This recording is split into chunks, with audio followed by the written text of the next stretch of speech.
신앙과 예술, 특별히 신앙과 음악을 연결해 보려고 시도하는 강의에 오신 여러분을 환영합니다. 저는 송인설 교수입니다. 오늘은 세 번째 시간으로 서구의 고급 예술 제도에 대해 알아보겠습니다. 니콜라스 월터스토프의 제2부 내용을 압축하고 요약해서 설명해 보도록 하겠습니다. 고급 예술 제도의 등장인데요. 모든 사회는 예술 제도를 가지고 있습니다. 예술 제도라는 게 뭐냐? 사회에서 예술품이 만들어지고 예술품을 활용하게 해주고 예술품의 활용 능력을 키워주는 어떤 활동의 구조적 네트워크를 말합니다. 고급 예술 제도는 고급 예술과 제도의 합성어죠. 제도는 그 사회의 네트워크라고 했고, 고급 예술이 무엇일까 한번 살펴보겠습니다. 고급 예술을 대중예술과 민속예술과 대비하여 설명합니다. 고급 예술, 하이 아츠가 뭐냐? 문화 엘리트들이 전체 예술 작품 가운데 대다수를 배타적으로 독점하고 이용하는 그런 작품을 말합니다. 순수 예술이죠. 대중예술은 일반인들이 주로 향유하는, 즐기는 작품이고요. 민속예술은 엘리트와 대중이 함께 공동으로 향유하는 예술품이다. 이렇게 보았습니다. 고급 예술품, 대중 예술품, 민속 예술품은 서로 겹친다, 중복된다고 봤고요. 시간이 지나면 다른 부류로 이동하는데 재즈 같은 게 대중 예술에서 민속 예술로 이동했다고 설명하네요. 서구에서 17세까지 교회의 예전, 예배, 예술이 다 민속 예술품 역할을 했고요. 오늘날은 상업적 광고 예술, 배경 예술, 전시 예술이 민속 예술이 되었다. 이렇게 봤습니다.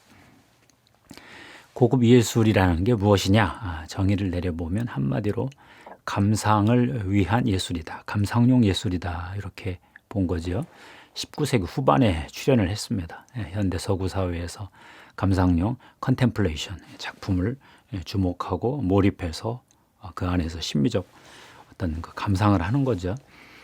예술품의 용도가 인류학적으로 다양했다고 그랬습니다. 근데 이게 서구 사회에서 근대 미학이 성립하면서 감각적 감상이라는 한 가지 용도로 축소된 거죠. 고급 예술 제도에서는 감상용 예술만 남았다는 얘기입니다. 현재 고급 예술 제도는 감상용, 감상 중심적일 뿐만 아니라 지적인 엘리트적 특성을 갖고 있습니다. 문화 엘리트들이 거의 독점하고 있습니다.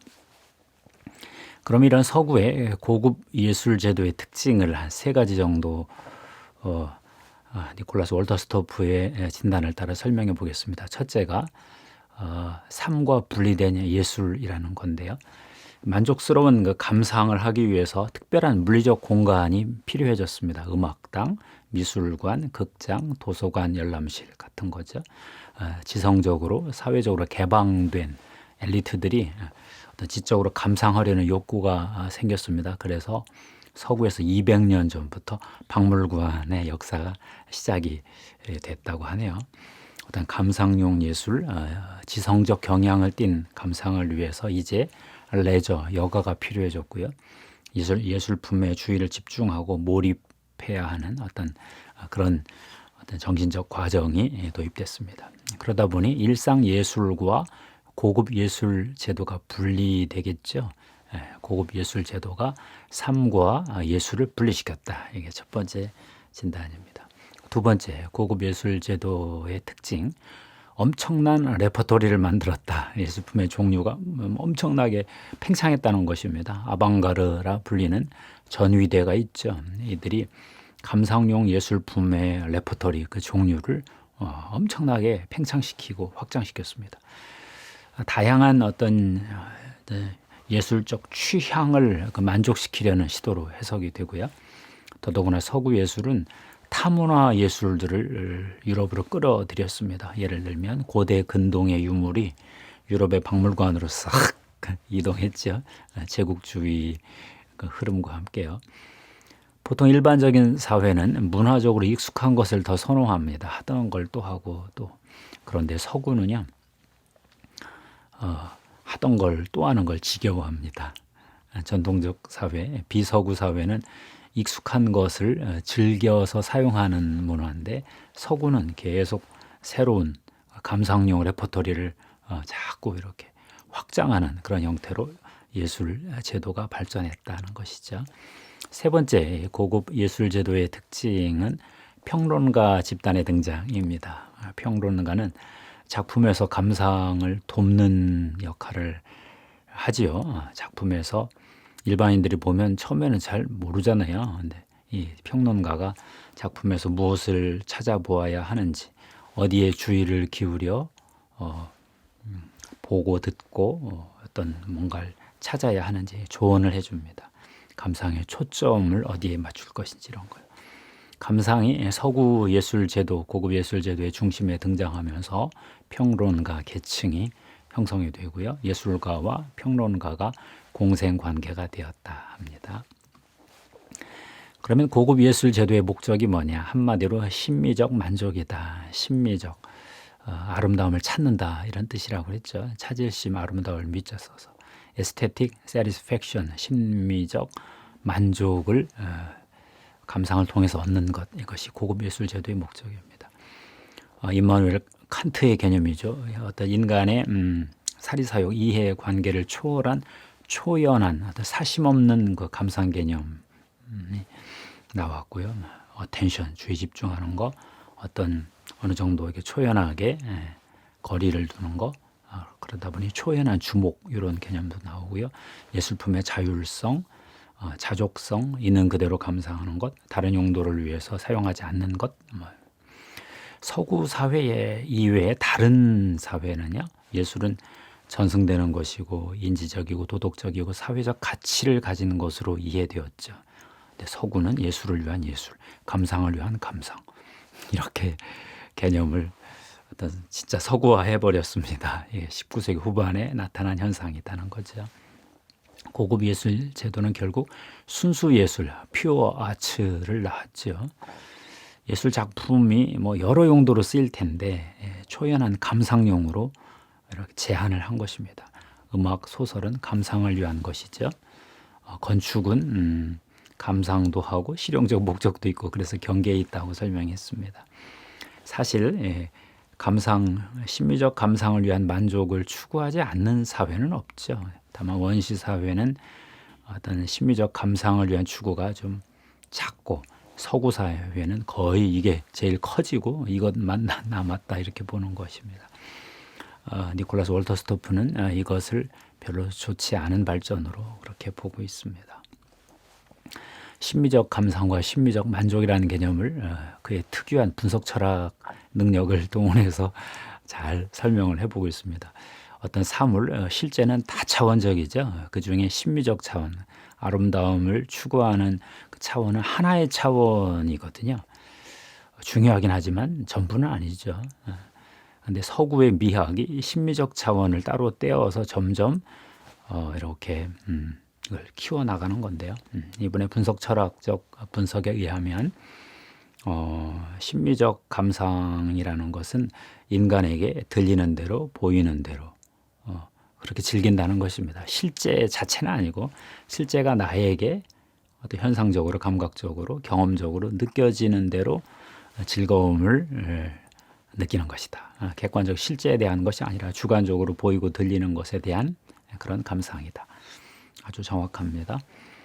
심미적 감상은 감각적 감상과 비감각적 감상도 있다. 감각적인 건 그냥 거의 만져지는 거죠. 비감각적인 것은 수학적 증명이나 뭐 어떤 내러티브 이야기 같은 것입니다. 우리는 수학적 증명이 골치 아프잖아요. 피타고라스 정리 그런 거. 어떤 사람은 그 안에서 굉장히 심미적 그 아름다움을 느끼는 사람들이 있습니다. 철학자들, 수학적 철학자들.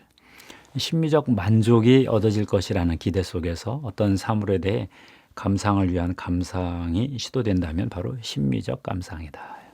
좀 정확한 설명입니다. 심미적인 것의 본질과 형식도 이야기하는데요. 심미적인 것의 본질은 독특합니다. 이렇게 봤어요. 심미적 성격은 독특하면 유니크한 거다. 다른 사람과 다르다. 개별적으로 남다른 어떤 아름다움, 독특함. 근데 심미적 본질은 독특함이지만 그 형식은 다양하다. 여러 형식 안에 이제 심미적 독특함을 담는 거죠.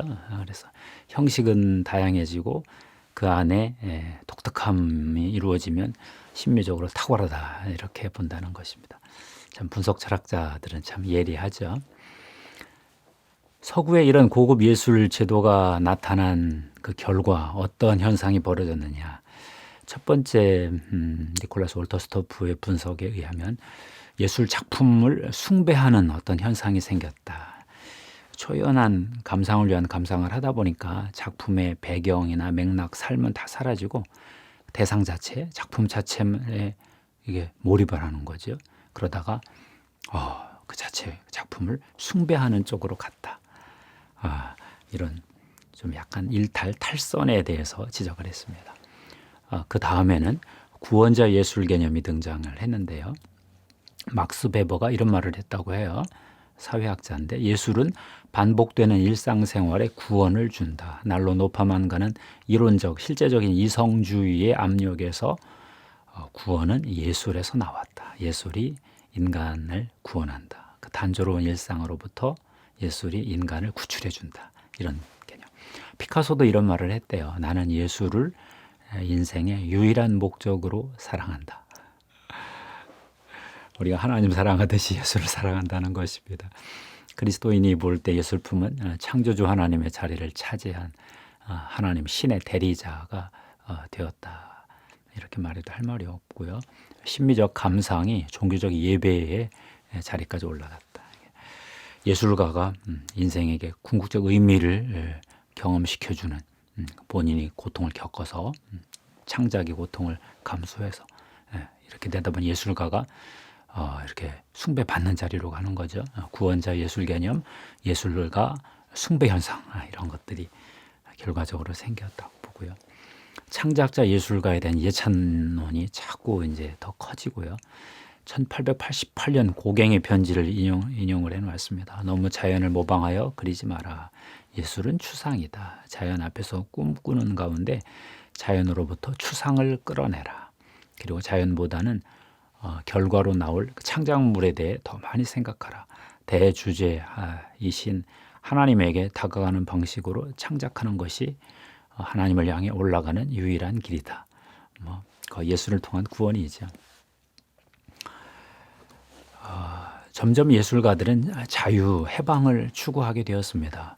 뭔가 새로운 창조적 혁신을 이루어야 되니까 형식 파괴, 자유를 구속하는 현실 돌파, 이런 창작하고 싶은 욕구 이면에 창작을 방해하는 제약 요소들로부터 해방되려는 어떤 자유를 위한 어떤 갈망, 이런 것들이 이제 예술가들이 추구하게 됐고요. 그러다 보니 과거의 전통으로부터 탈피하는 창조적 혁신 이런 거. 그러다 보니 예술가가 창조주 하나님 비스무리한 역할을 감당하게 되었다고 봐요. 하나님의 창조적인 자기 표현에 비교될 만한 예술가의 자기 표현이 있다. 예술품은 자연을 모방하는 것이 아니라 새로운 실제를 만드는 것이다. 거의 하나님의 위치에 갔어요. 좀 하나님의 형상을 가지고 어떤 하나님의 창조를 대행한다 이런 개념이 아니고 그냥 신이에요. 창작은 새로운 실제를 만들어냄으로써 독특한 자의식을 표현하는 어떤 그런 행위로 정말 어마어마한 행위로 인정을 받았습니다. 창작을 위한 씨름 이런 거. 드디어 예술가들이 해방을 쟁취했습니다. 심미적 규범, 예술이란 무엇인가, 아름다움이란 무엇인가의 전통적인 규범으로부터 다 벗어났습니다. 아름다움을 찾으려는 그 예술적 시도도 다 버렸습니다. 평가, 가치 판단 다 해방되었습니다. 고급 예술 제도의 한계를 주장하고 자기 자유들을 선포하다 보니 하고 싶은 대로 하는 거죠. 그러다가 점점 서구 예술이 이상해졌다 그래요. 니콜라스 월터스토프의 그 다음 주제는 이 고급 예술 제도가 어떤 부정적 결과를 낳았나 하는 쪽으로 흘러갑니다. 예술가 공동체가 폐쇄적 공동체, 내면화라고 표현했는데 자기들끼리 폐쇄회로 돼버리는 그런 이상한 기현상이 생겼다고 봤습니다. 예술가들이 탐험의 길을 가는 건데요. 예상치 못하는 곳에 출현을 즐기고 비유를 콜럼부스 비유를 해요. 콜럼부스가 저쪽 대서양 넘어서 미 대륙 발견할 때 석 달 걸렸다고 그랬던가. 뭐가 나올지 모르고 그냥 가는 거죠. 예, 그 불안을 감당을 하면서 예술가가 이제 그런 걸 즐기는 상태가 됐다. 혁신적이고 어떤 특별하고 비일상적이고 예기치 못한 것을 경험하고 싶은 욕망이 이제 예술가들을 통해서 나오는 거예요. 예술가 공동체가 스스로 어떤 문제 의식을 제기하고 그것을 예술가들 중에 누군가가 풀고 그러면 그 사람을 추앙하고 전체 공동체가 막 셀러브레이션을 하고 뭐 그러는 거죠. 그러면서 예술가 공동체가 내면적으로 자기들끼리 자폐화가 된 거죠. 그 결과는 무엇일까요? 대중으로부터의 괴리 유리. 심지어 예술가들이 반예술, 예술 자체를 반대하는 그런 쪽으로 가기도 하고 탈신미와 아름다움, 일부러 추한 것들, 막 이런 것들을 추구하는 탈신미와 결과도 나왔다고 그래요. 자꾸 선배들, 전통들을 부정하다 보니 아름다움을 추구하는 예술 자체의 전통도 버린 거죠. 이 반예술의 대표적 사례가 마르셀 듀샹의 그 샘, 파운틴이라는 그 작품이었다고 했죠. 다다이스트라고 그러는데요. 뭐 소변기, 남자 소변기인데 이걸 이렇게 위치를 바꾸어서 파운틴 이걸 샘이다 이런 식으로 바꿔가지고 주장을 해서 전시를 했다가 퇴짜를 맞고 50년 후에 인정받았다는 얘기했었죠. 변기를 감상용으로 전시했다는 사실 자체에 흥미를 느끼는 것, 전통적 미술에 대한 어떤 조롱이죠. 심미적인 것을 거부하고 탈신미화한 사례다. 음악에서도 있었다고 그러죠. 존 케이지의 사례. 미국의 작곡가 존 케이지가 4분 33초라는 피아노 곡을 만들었는데 연주 하나도 안 하고 그냥 앉아있다 나왔다. 그런데 재밌는 건 청중들이 보이는 우연적인 반응, 그걸 이제 음악으로 봤다는 거 아니겠습니까? 이제 대중을 가지고 노는 거죠. 갖고 노는 건데 이게 신처럼 예술가, 작곡가 그렇게 행사를 했다는 건데 참 웃을 수도 없고 그렇다고 또 참 그런 사례예요. 오늘은 서구 19세기 후반에 등장한 고급 예술 제도에 대해 살펴보았습니다. 서구 사회의 고급 예술이 19세기 후반에 감상용 예술로 출현을 해서 심미적인 만족을 추구했는데 심미적 만족을 추구한 결과가 좀 이상해져서 구원자 예술 개념도 나오고 어떤 창조자, 창작자 예술가 개념도 나오고 그런데 예술가 공동체가 자기들끼리 폐쇄화되면서 자기들끼리는 혁신을 추구했는데 마지막에는 심미적인 것, 아름다운 것도 거부하고 반예술까지 가고 그 최종 결과는 대중들과의 빠이빠이다. 참 서구 예술 제도, 고급 예술 제도를 보면 좀 아이러니가 느껴져요. 심미적인 것, 아름다운 것을 추구하면서 시작이 됐는데 심미적인 것을 거부하는 것으로 끝나고 말았거든요. 서구 사상, 모더니즘에 짙게 깔려 있는 어떤 교만, 거만한 예술가들의 어떤 자아팽창이 느껴지고요. 이미 그 안에 그럴 능력이 없는 인간이 그 짓을 하다 보니 어떤 허무주의, 그 포스트 모더니즘적 어떤 그런 허무주의적 그것도 생겨서 반예술 뭐 이런 게 벌써 분위기들이 가는 게 아닌가 이런 생각을 합니다. 그러면 이제 기독교 미학은 예술에 대해서 어떤 관점을 가지게 될까? 니콜라스 올더스토프가 그 다음번에 이 주제를 다룹니다. 감사합니다. 하나님께 영광을 돌립니다.